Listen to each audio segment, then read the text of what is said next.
I sure remember when Mother and Helen would come to visit school. They always visited us wherever we were in school, and it was always fun. But I especially remember it in Leeds, and how very proud I was of Mother and of my little baby sister. I just was so proud, and all my friends thought I was so lucky to have that dear, sweet, beautiful little sister with blue eyes and blonde hair. And Elwood and I both always felt that way about Helen. We'd say the poem, "Oh, my dear little baby sister has eyes of beautiful blue, the color she got from heaven as she came tumbling through. We love her oh so dearly, all Papa, Mama, and I, and we thank our Heavenly Father who sent her down from the sky." Helen remembers at Leeds when she and Mother would go calling, and that Mother carried calling cards, and that she wore a hat with a veil on it. I remember tatting a calling card case for Mother. It may still be in my little trunk. I'm not sure whether I have it yet or not. The tatting came some later, like in Morningside, I think. Helen straightened me out on the South Dakota farm. Dad and Mother had bought it for Grandma and Uncle Fred when, after Grandpa Dwelly died in Arkansas.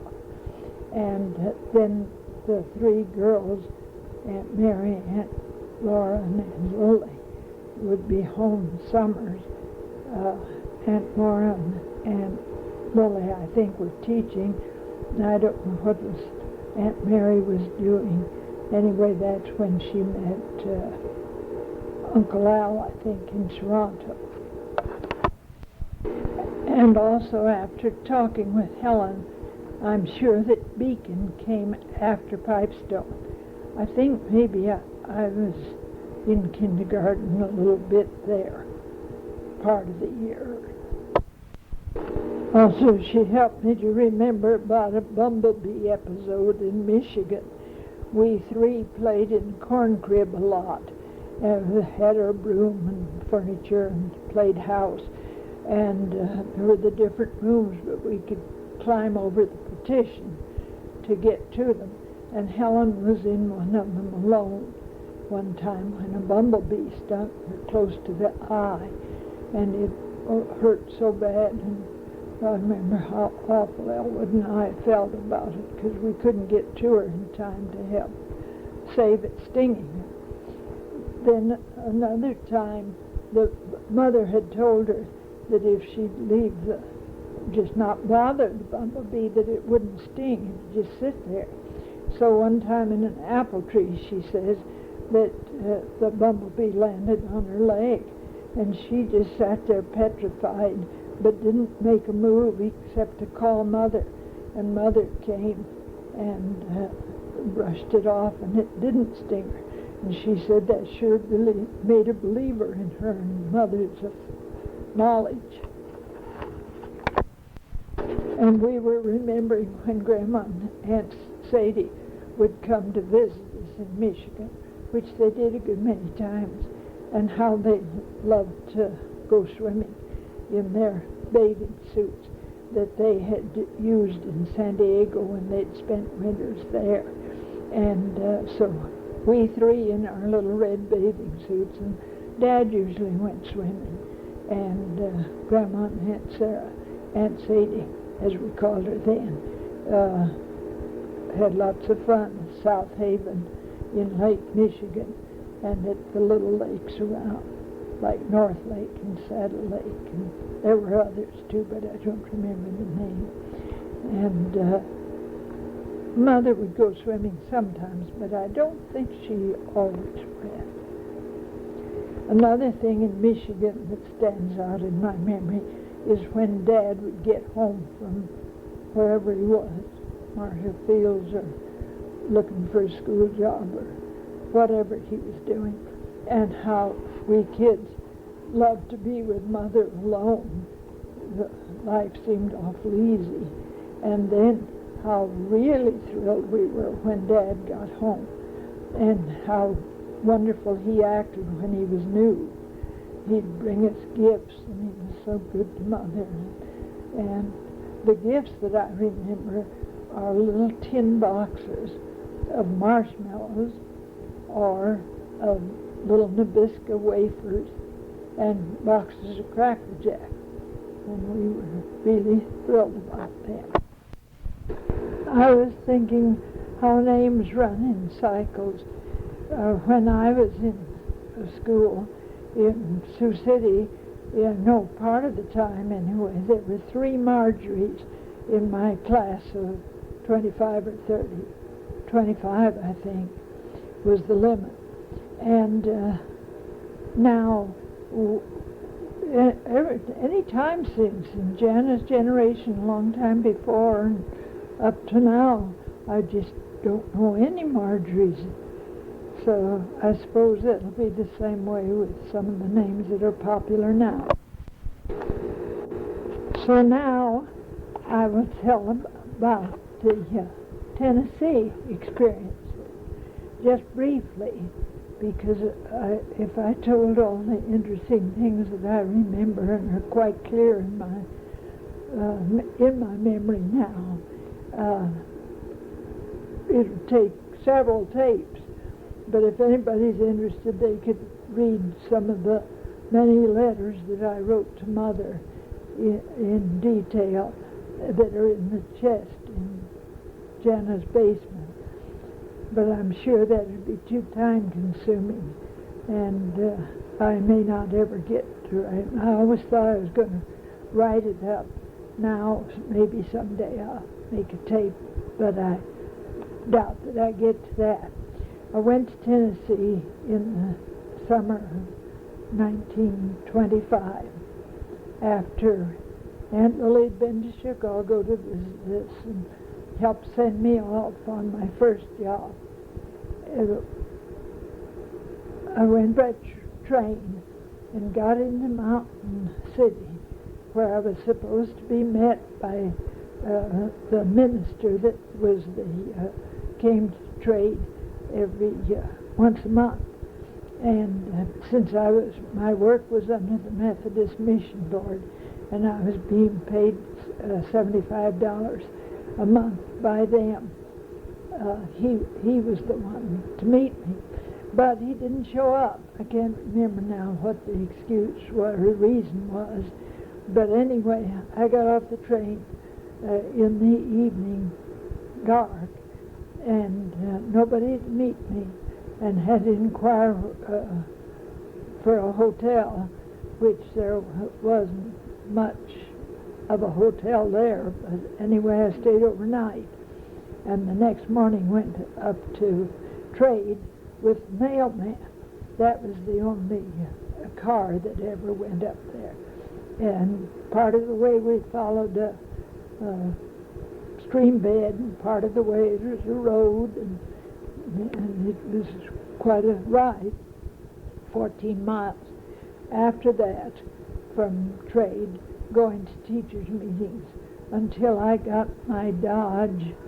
I don't remember which year that was, probably either the third or fourth year, third year maybe. Anyway, yeah, I had a Dodge Coupe then, but the first 2 or 3 years I went to teachers' meeting on horseback, and along with at least one of the other teachers. There were 4 teachers in the school. I mean, I was the 4th one, and my job was to start an accredited 2-year high school, state accredited. There'd never been anyone as a teacher. There were more than high school graduate, except the year before, another teacher had come from the Methodist Mission Board, Jimmy Walker, and she and I were good friends. And so this year, the first year, I had one 12th grader who had gone out of the community to school, and the rest were 8th graders. And some of them were older than I was. And then the next year, and the next 2 years, why, they went for the first 2 years of high school and graduated, and all 9 of them went on to the county seat school and boarded in a room, worked their way, and finished high school.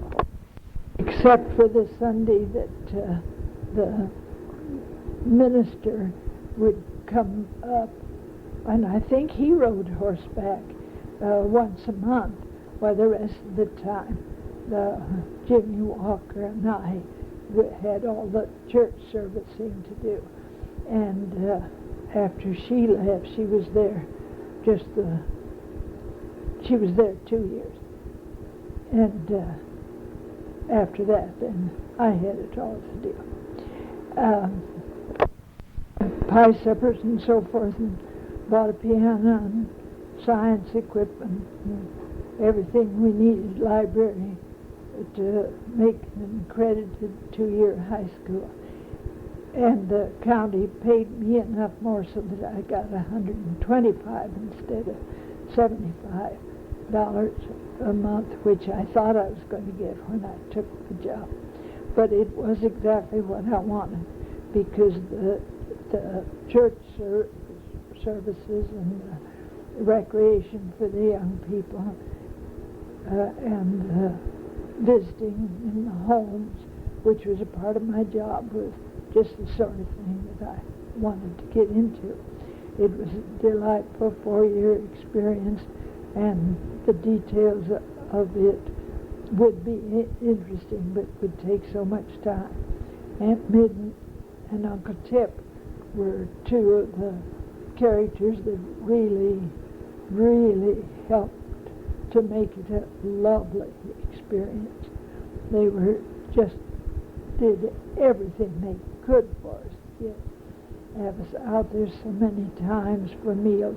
Of course, this is all after we were accepted, as part, not as foreigners, but as their own people. And we loved them. And when they found that out, then we were included in their living. I remember riding horseback so much on the trips that we'd take overnight up on the high mountains, and different things that we'd go to besides teachers' meeting over in North Carolina, which the state line was about 3/4 of a mile away. And it was a beautiful, beautiful country.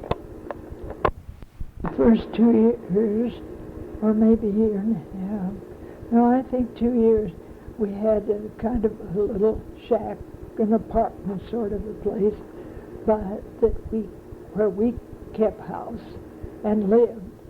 Then Helen came down my 3rd year and was there a couple of years, and we boarded and roomed at Wilson's, and that was nice. They were real nice people. One place that we visited, because that was part of our job to go in the homes and stay with them, was up on the mountains where there 12 children by turns walked 3.5 miles down the mountain and over the creek bed to school each day, back and forth. And when we went there, of course, that's the way we went. We'd go after school and then come back for school in the morning. They didn't have silverware enough to go around, and it was quite an experience eating at that table. Several of her children had been born with no one except she there, and she'd tear off pieces of the quilt to tie the cord.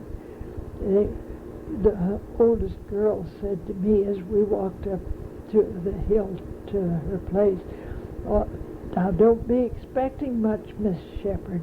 All Dad's got is kids and cattle and land." I think it was after the third year that Elwood came down to drive with us back home to Colorado, and we went to the North Carolina coast, Carolina Beach, I think it was. And I remember riding there along the beautiful highways, which were much better than Tennessee and much better than Colorado, that we decided that then that 45 miles an hour was the top speed that anybody should ever go, that was sailing over the country fast and still slow enough, a safe speed.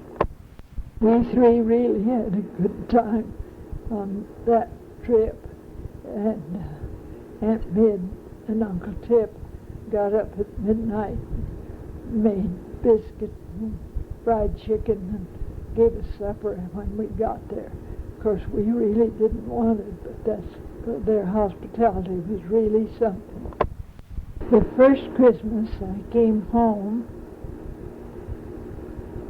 the second Christmas I went to New York and Washington, D.C. visited. And the third Christmas, I think Helen and I came home. And the fourth Christmas, the folks and Elwood and Helen and I all met in Kansas City and had an apartment for the week or two. Robinson Myers went with us. One summer, I worked at Long's Peak Inn gift shop, and one summer, Marion and I spent 6 weeks of it at Boulder at school, taking just fun things, and that's when I climbed Long's Peak. And one summer, I think I spent in Minnesota, and then Helen went back to school in Fort Collins, and I went to Elkmont as a social worker under the Federation of Women's Club. I had gotten contact with them through the Home Ec department, who had helped us to do a lot of things at trade, and were really meant an awful lot to our whole program there. I can't remember that wonderful person's name. It was from the State Department. At Elkmont, I had the community house at Elkmont, which at that time was in the Smoky Mountain National Park, but it had not changed very much. The only thing, there were some cabins and some tourists, just a few, and one place that you could get meals. And I had Greenbrier, a little community where I was just to spend part of one day, and Wares Valley, where I spent a day and night, and then Tremont, which was a Little River Lumber Company camp with cottages, houses, all along either side of the railroad that carried the timber in and out 9 miles from Townsend. And sometimes we would go on a little hand car sort of thing that go up the railroad track, and sometimes we'd walk, and sometimes we'd ride with the engineer on the train to get back and forth. There was no road up there then. While everybody was so friendly, and I loved and knew so many of them. Lou Bradshaw is the one I'll mention here. and they had 10 children, I think it was, but oh, what a lovely family, and what ideals they had for their children, and they turned out so well, went to college and have done so well.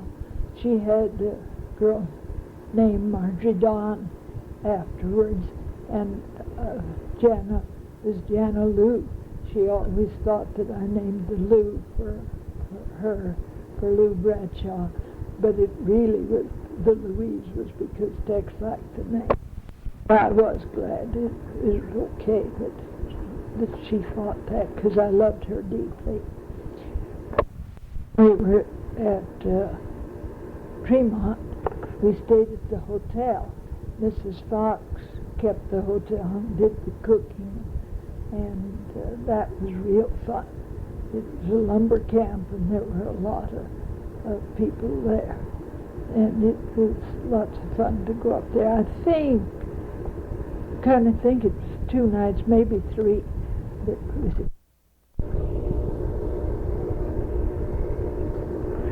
All the houses were right along the railroad track, and they all worked for the Little River Lumber Company, and the women didn't work, but they kept their little homes immaculate. We had a railroad car set on the side of the track for our clubhouse, and we'd have, we called them clubs, but it was kind of home economics classes, and this state supervisor supervised me and helped me and gave me material. And all the people were so nice, and we felt so a part of it. I felt so a part of it. Helen had gone back to Fort Collins to school, and they showed me more than I ever showed them these home ec classes, but we had lots of fun together and became good friends. Mrs. Fry, who was at the hotel, was quite a person and such a good cook. I'd be at Elkmont with the settlement house and classes and clubs similar to Tremont 3 days a week, including Sunday. And then I'd go to Greenbrier and make a day stop. Would go on to Wares Valley, be there a couple of nights. That's where Grace Hedrick, a real good friend of mine, that we kept in touch for many years, and she and her folks were very good to me. They were lovely, a lovely family. Then I'd go on to Tremont and be there the 3 nights. The country was just beautiful. The train went up the railroad track 9 or 11 miles, and that was the only way into the Tremont, to the lumber camp. And we'd go sometimes with the engineer on the train, and sometimes on kind of a hand car, and a few times we walked, and it was so beautiful in the spring and fall that was a special pleasure. Valley was just a good, big, open farming valley, lovely, and the people were pretty well off. So were the Tremont people, according to their needs, because they all were on the payroll for the Little River Company. But Greenbrier was a very, very poverty-stricken community, not a pleasant place to work like the other places that I was in Tennessee.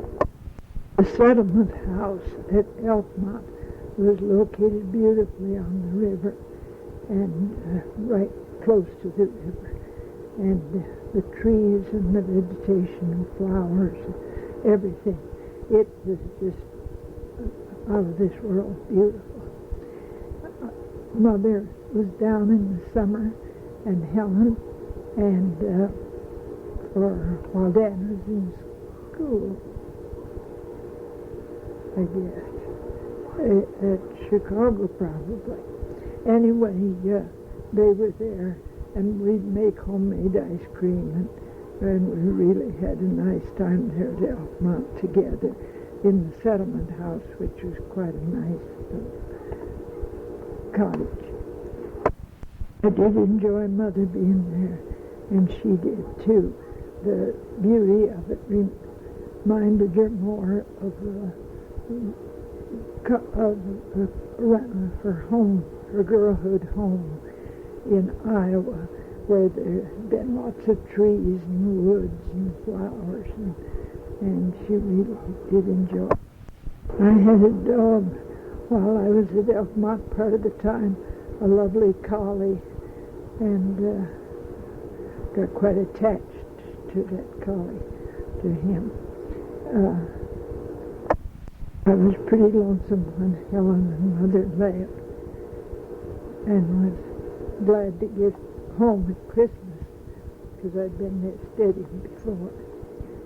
But that Christmas was when Mother was not feeling well. Her arthritis, rheumatism, was bothering her so much, and Dad had wanted us all to go to Rochester with her and see if something couldn't be done. They found an infected gallbladder and tonsils, an infected tooth root, and goiter, thyroid trouble. And so I stayed down. I got off work for, I think it was 6 weeks, and stayed on. And Mother had a lot of surgery, and she never, after that, could walk. And it was just a very, very sad occasion. We all felt that they had done too much surgery in too short a time, but probably the main thing was the injury from the spinal anesthetic that injured a nerve that made the arthritis just spread everywhere, and what pain she was in her rest of her life, 13 years, and couldn't walk. And that summer, we all, Helen and I, we came, and I'm getting ahead of time. That summer is when Elwood and Edith were married in Charleston, and Dad had a job teaching at the university. And we lived in the house of a professor that was in Colorado for the summer, and it was a lovely place to live. And Elwood and Edith came from Colorado, and Elwood from Vincennes, Indiana, where he was working in the summer with in entomology, I think. And they were married in the backyard, and we all had a lovely family wedding and a lovely time together. We all just loved Edith, and glad to have her added to our family. Then Dad didn't have work for the next year, and we all came to Colorado. Of course, Elwood and Edith were on their own then, but Helen and I had an apartment at the Kensington in Fort Collins with Dad and Mother to help him take care of her. Helen had a job at LaPorte teaching, and I then got a job in the physical ed department at the junior high school, which was what she had wanted all the time. So she managed to get the LaPorte people to hire me in her place there, and she took the Collins job. So I taught 4th grade, 5th grade that year, and the next year I taught in the high school, English and math, and business, law, and Spanish, which I was not well qualified to teach. I had to just keep lesson ahead of the kids as I taught. Later, the folks went to a little store on 4th Street, East 4th Street, across from the park, and Helen and the Daly twins, Mary and Martha, moved into Kensington with us for the rest of that year. The next year, Helen and I had the same jobs, and we had an apartment down at the Portnerville. The summer between the 2 years at LaPorte is when I worked at the Brynwood and met Tex, and where he had charge of the horses and was guide, and I worked with making beds and fixing the rooms up. It was a fun summer, but I always felt awfully bad because Helen was hired too, and then they didn't have business enough, so that she never got to go up there. It just bothered me terribly that I should give her my job, and I don't know really now why I didn't, because I'd had other summers in the mountains and she hadn't, so she was at home and helped the folks. In the following summer, Tex and I were to be married on Mother's birthday, June the 7th, but when he went over for his job at Grandy Lake at Phantom Valley Ranch as guide, and they found out that he was going to get married, why they didn't want him as a guide. They wanted a single man. And so the jobs were so hard in those years that we decided to wait till fall to get married. And I went over and worked at the corner cupboard, and so that we could be together a lot. And then we were married on the way home from there on September 5th, and we were married in Longmont because Mother was such an invalid, and they were upstairs over at the store downtown, which Dad had changed to, and we went right there just as after we were married, and told them they knew we were going to be, but it was too bad that Mother was an invalid and couldn't take care of it. She would have liked to have helped and had a wedding. Tex had broken his foot on the last camping trip that he'd taken from Phantom Valley, and so after we were married, we went up to Tuckaway Cabin up the Big Thompson, and were there a month before he could be on his feet much. Then he got a job on the Trail Ridge Road when it was being made, and it was a lovely fall. And later moved from Tuckaway up to Blue Spruce Canyon cabins, and it was a nice, real nice fall for us. Then at Christmas time, we went to Texas, and I met his folks, and that was wonderful because I hadn't known at all what kind of family he had. He hadn't bragged on them very much. And they turned out to be so very nice, and we're so awfully glad he was married. We had a lovely Christmas, and we had looked all the way along, kind of in mind where we might locate. Found one place in Arkansas that we thought probably we'd buy and move back to Arkansas. But we came on home, and stayed with the folks and with Helen. Not Helen. Stayed with the folks in Loveland some. And one day, going from Fort Collins from Loveland to Fort Collins, we stopped at Trilby. We'd passed it many times and noticed the sign for sale, but it looked like a dry, unproductive place.